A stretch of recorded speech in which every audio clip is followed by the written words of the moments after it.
بسم الله الرحمن الرحيم وإلى عاد أخاهم هودا قال يا قوم اعبدوا الله ما لكم من إله غيره أفلا تتقون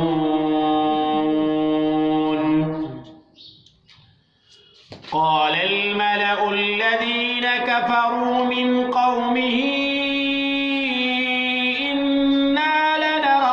في سفاهة وإنا لنظنك من الكاذبين قال يا قوم ليس بي سفاهة ولكني رسول من رب العالمين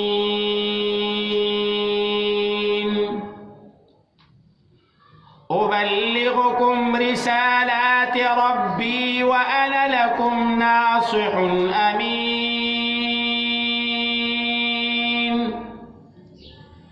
أو عجبتم أن جاءكم ذكر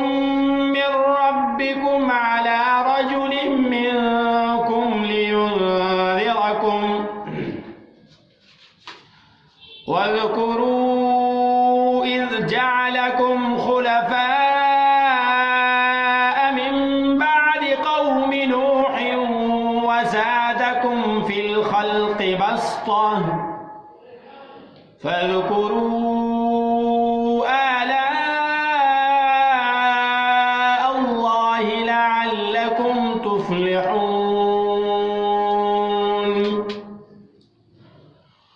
قالوا أجئتنا لنعبد الله وحده ونذر ما كان يعبد آباؤنا فأتنا بما تعدنا إن كنت من الصادقين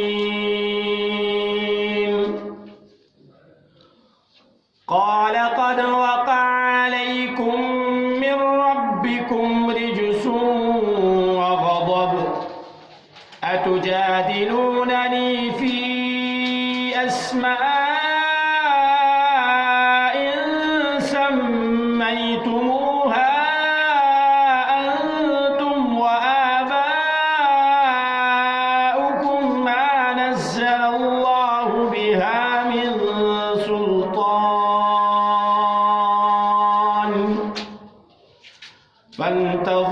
فانتظروا إني معكم من المنتظرين فأنجيناه والذين معه برحمة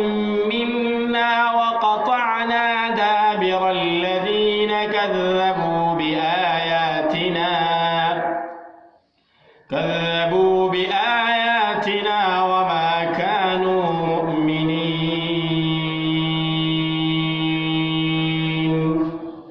صدق الله